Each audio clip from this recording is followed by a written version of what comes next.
So it's the sophomore novel from buzzy millennial novelist Sally Rooney, fresh on the heels of her debut success, Conversation with Friends, and already Normal People is kind of a big deal. Refinery29 is asked if carrying around a Sally Rooney book is the new Instagram status symbol. She's been called the Salinger of the Snapchat generation, and BBC is working on an adaptation of Normal People, with Sally Rooney already penning 6 of the first episodes.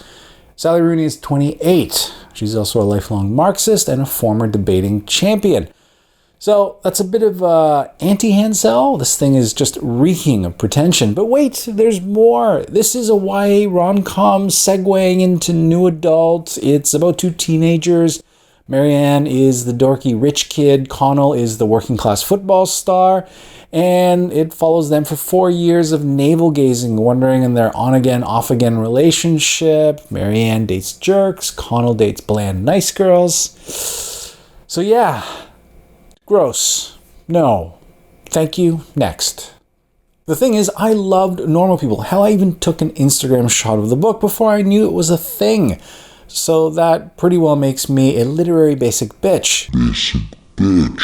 After all, it is still a millennial rom-com, but I love this book. Not 5-star love, but 5 adjacent, an overachieving 4, a 4+.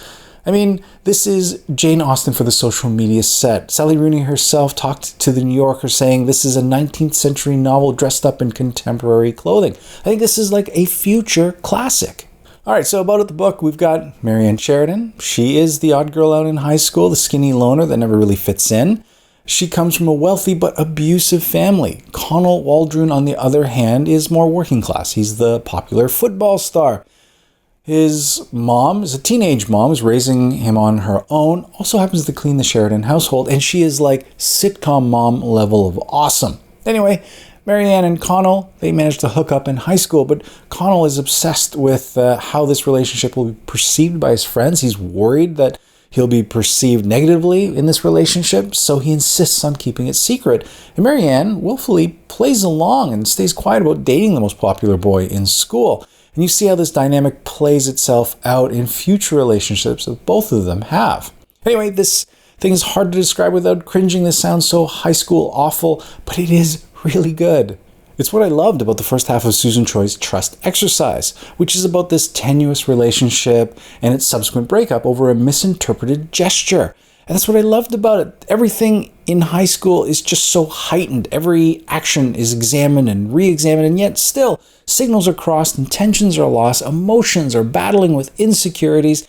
Everything is just so extra. And the first half of Susan Choi's Trust Exercise, handles that really, really well, but Sally Rooney takes this to a different level completely. But back to Normal People, we jump ahead a few months, and Connell and Marianne are both in college together. But the tables have turned. Marianne is now the popular girl at school. She's at the center of a large group of friends and acquaintances, and meanwhile, Connell is the milk-drinking culchie.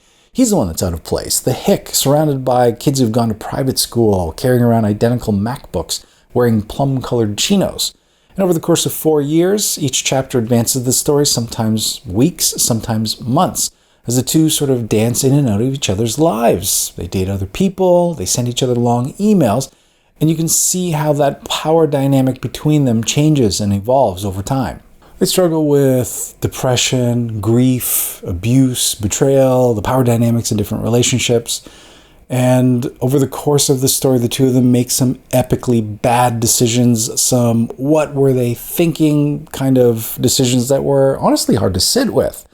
And there's this will they, won't they dynamic throughout, but it doesn't really matter. Either alternative seems equally valid in this particular story. It doesn't follow a traditional arc of a rom-com. It's like where they get together or get married or whatever. That isn't like a prize dangled in front of them, and that's not what we're driving for necessarily.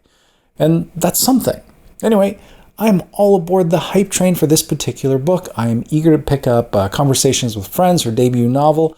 But first, I need to finish up A Place for Us by Fatima Farhin Mirza, which we're reading for a Discord book club. Really enjoying it so far.